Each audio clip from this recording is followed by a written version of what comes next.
people are worried, right? People are um, unsure about so many things, but for those people that we still have a job to do from a sales standpoint.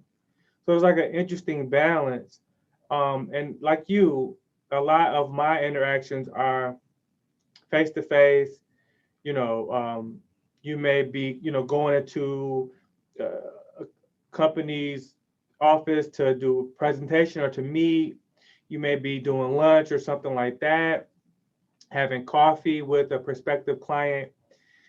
And then it was kind of like, okay, yeah, you don't have any of those sort of tools at your disposal. So now it ha- it's been challenging, but I got a couple of thoughts, but I want to hear from you. Like, has there been any advantages you would think being a salesperson in this environment, this virtual environment? I think to most people's shock, I think productivity as a salesperson has increased.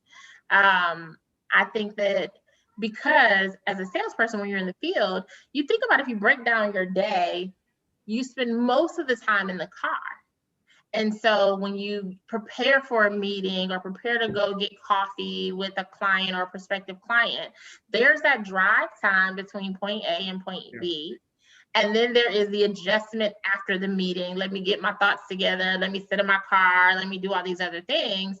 And so I think the upside is that you're at home. And so there's maybe you can give yourself, if needed, a few minutes to collect your thoughts, but then move on to the next thing. So you can be more productive being at home. And I think organizations are seeing this as you look at larger companies saying, hey, they're posting, record profits, but you're also looking at the idea that now they're saying, hey, their staff can be remote primarily, right? And it's because they realize that if given the tools, you can still be productive at home. And I'll say from a sales perspective, it's allowed me to hone in my skill set to just get to the point, right? Think about your in-person meetings.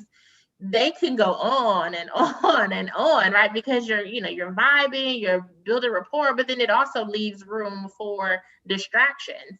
Well, no one wants to sit on a 2-hour Zoom meeting with you to hear about your product, right? So you almost have to take the idea of a 30-second elevator pitch and condense what was an hour meeting into maybe 30, 45 minutes tops. So it's just allowed me, and I know my teammates, we talk about this all the time, to be able to hone our skills to get the point across a lot faster and a lot more impactful in such a short amount of time.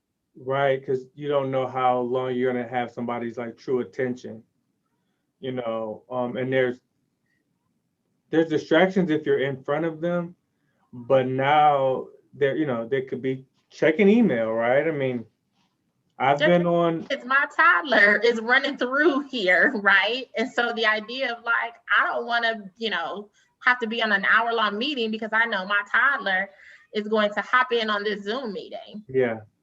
And when people are working from home, you got dogs barking and whatever, versus in person, there are distractions, but you can let that meeting go on and on and on. Right. Got kids asking for snacks and the whole nine. Yeah. Yeah. Or the idea of like you said, I'm checking emails because I'm mentally tuned out because I'm in Zoom overload at this.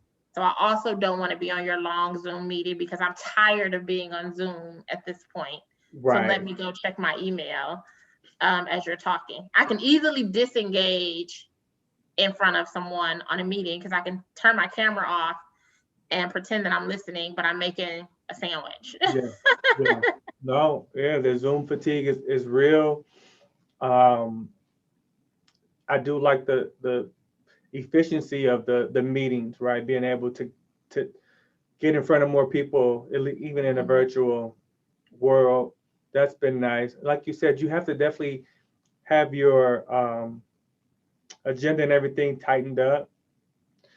Not that you can't small talk. I've definitely done my share of small talk, prior to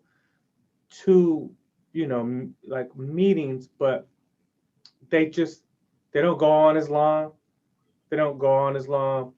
But like for me, in the benefit space, there were a lot of folks that just didn't want to think about making a change to their broker, right? It was one thing that they didn't feel like they had to do this year with so many different things being thrown at them. When I say them, I mean organizations.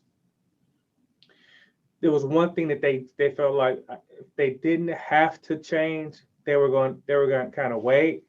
So there was some of that like kicking the can down the road piece of it. Did you experience any of that or like? Oh, 100. Oh my goodness. Yes, absolutely. 100%. I think, you think about the idea of payroll technology, right? When you are uncertain that you even have employees to pay, then that is the last thing that crosses your mind is, how do I need to switch payroll companies?